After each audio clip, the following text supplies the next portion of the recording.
Good morning मित्रों। मैं रविकांत सिन्हा अपने यूट्यूब ब्लॉग सियान सिन्हा से आप लोग का स्वागत करता हूं।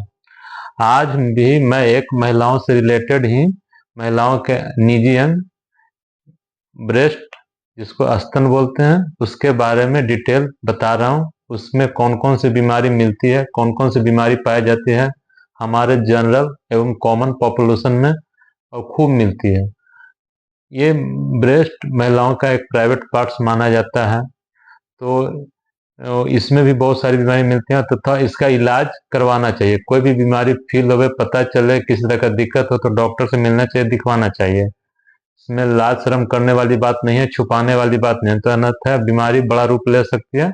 तो कृपया इस वीडियो में पूरा बना रहे, पूरा समझें, पूरा देखें, जो मैं बताता हूँ उसको समझें।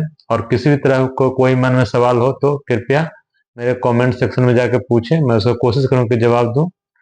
और इसी तरह देखते रहिए ताकि हम आगे वीडियो बनाते रहें। तो सबसे पहले आते हैं ब्रेस्ट। ब्रेस्ट में एब्सेस जनरली हमारे कॉमन पॉपुलेशन में खूब मिलता है। तो ब्रेस्ट में होता क्या, बहुत दर्द रहेगा और उसमें कलेक्शन और पस मतलब पस अंदर जमा हो जाता है। ब्रेस्ट में एब्सेस में, ब्रेस्ट एब्सेस में दर्द रहेगा, पेन रहेगा, फीवर रहेगा और उस ब्रेस्ट के अंदर पस कहीं ना कहीं जमा रहेगा। तो ज्यादातर पस होता है जो स्किन के जस्ट नीचे ही रहती है ब्रेस्ट में, ज्यादातर पस स्किन के ही नीचे ही रहती है ब्रेस्ट में। और कुछ कुछ बस पस जो वो निपल रहता है, निपल के पास रहता है या निपल के आसपास रहता है, निपल से आता है, तो वो जनरली लैक्टेटिंग मदर में रहता है। वो फीडिंग मदर या लैक्टेटिंग मदर में रहता है। लैक्टेशनल एब्सेस उसको बोलते हैं। वो निपल के आसपास रहेगा। सेंट्रल और सबियोरोलियर एब्सेस, ये भी एब्सेस निपल में रहेगा, तो इसको सेंट्रल सबियोरोलर एब्सेस बोलते हैं। लैक्टेशनल एब्सेस जो फीडिंग ब्रेस्ट में रहे उसको लैक्टेशनल बोलते हैं। सब जो निपल से आए उसको सबेरियोलर बोलते हैं। और ब्रेस्ट एब्सेस तो सबको बोलेंगे, लेकिन जनरली ब्रेस्ट स्किन के जस्ट नीचे ही पाया जाता है। तो ब्रेस्ट में एब्सेस कॉमन फाइंडिंग है, मिलता ही है, खूब मिलता है पॉपुलेशन में। फीडिंग मदर हो चाहे नॉन फीडिंग मदर हो, लेकिन जनरली फीडिंग मदर में ज्यादा मिलती है, नॉन फीडिंग मदर में भी मिलती है ब्रेस्ट एब्सेस। दूसरा आ जाता है गलैक्टोसील। तो इसमें क्या होता है कि मिल्क का रिटेंशन रहता है, मतलब दूध जो बन रहा है वो सही ढंग से बाहर नहीं निकल पाता, तो कहीं ना कहीं वो जमा हो जाता है ब्रेस्ट में। तो ये जनरली सब एरियोलर रीजन मतलब निपल के चारों ओर ही जमा होगा। और निपल के चारों ओर ही जमा रहता है, निपल के अगल में जमा रहता है, इसमें भी पेन दर्द रहेगा। तो ये आगे चल के अगर लॉन्ग स्टैंडिंग यानी मतलब 7 दिन 6 दिन 5 दिन रह गया तो ये इन्फेक्टेड हो जाता है। इन्फेक्टेड होने के बाद ये एब्सेस में कन्वर्ट हो जाता है। तो इन्फेक्टेड ग्लाइकोसिल बाद में आगे चल के ब्रेस्ट एब्सेस में भी कन्वर्ट हो जाती है। तो लैक्टेशनल मदर में ये भी रहेगी। ब्रेस्ट में मांस होता है, तो मांस तो दो तरह का होता है। ये मैलिग्नेंट भी हो सकता है, बेनाइन भी हो सकता है। मैलिग्नेंट मतलब कैंसर, बेनाइन मतलब नॉन कैंसर। तो मैलिग्नेंट जनरली फिक्स मांस होता है और बेनाइन मोबाइल होता है। इसको ब्रेस्ट माइस यानी मतलब ब्रेस्ट में चूहिया है इस टाइप की बोल सकते हैं। जो कि फाइब्रोडिनोमा है, जो कि ब्रेस्ट में इधर उधर दबाने से अगर मांस घूम रहा है या पिछल रहा है तो जनरली बेनाइन होता है। और फाइब्रोडिनोमा होता है तो ये ब्रेस्ट माइस भी बोल सकते हैं, मतलब चूहिया बोल सकते हैं। मेस्टाइटिस, मेस्टाइटिस मतलब इन्फ्लामेशन इन ब्रेस्ट, मतलब ब्रेस्ट में इन्फ्लामेशन हो गया।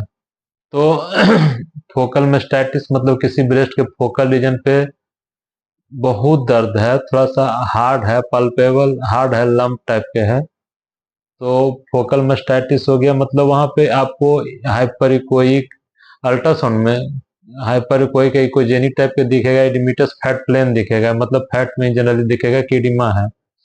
तो मेस्टाइटिस हो गया।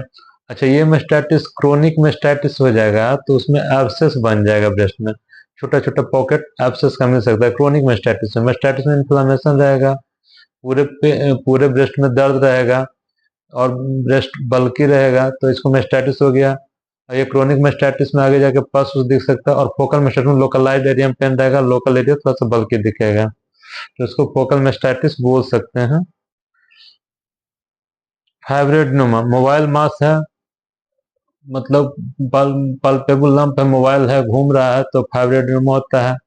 मेमोग्राफी या सोनोमेमोग्राफी करा के इसको देख सकते हैं। मेमोग्राफी ब्रेस्ट का प्राइमरी जांच होता है और मेमोग्राफी आइडियल जांच माना जाता है ब्रेस्ट में कोई लीजन को पकड़ने के लिए। अब सोनोमेमोग्राफी और यूएसजी ब्रेस्ट आ गया है, दोनों एक ही चीज, सोनोमेमोग्राफी है ब्रेस्ट यूएसजी। लेकिन मेमोग्राफी एक तरह का एक्सरे है, एक्सरे करा के भी आप देख सकते हैं, जो कि आइडियल है। तो अब फाइब्रोएडिनोमा है कि वो मैलिग्नेंट लीजन है, ये जनरली एफएनएसी से कंफर्म होगा। लेकिन हाँ, अल्ट्रासाउंड वाले डॉक्टर साहब को आइडिया मिल जाता है कि ये फाइब्रोएडिनोमा है। मैलिग्नेंट मास जनरली फिक्स रहता है, वो इधर उधर होगा नहीं। फाइब्रोएडिनोमा अंडे का आकार का, यानी मतलब चौड़ा ओवल टाइप का रहेगा, मतलब लंबा रहेगा, चौड़ा कम रहेगा, मोबाइल रहेगा। लंप दर्द, फाइब्रोएडिनोमा में दर्द रहता है। और इसी तरह का एक मास होता है हेमाटोमा, उसमें दर्द नहीं रहता है। मतलब फाइब्रोएडिनोमा दोनों एक टाइप का मास होता है, फाइब्रोएडिनोमा में दर्द रहेगा, हेमाटोमा में दर्द नहीं रहता है। तो ये फाइब्रोएडिनोमा और हेमाटोमा दोनों बेनाइन मास है।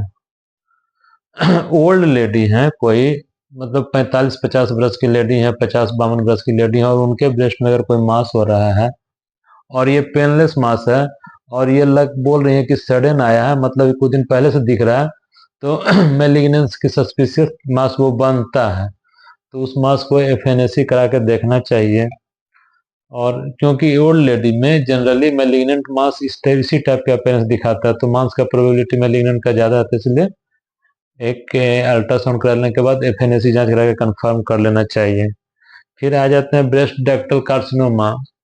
ये जनरली होता क्या है कि ब्रेस्ट में जो मिल्क डक्ट होता है, ये डक्ट होता है मिल्क डक्ट, उसके अंदर कोई मास हो जाता है।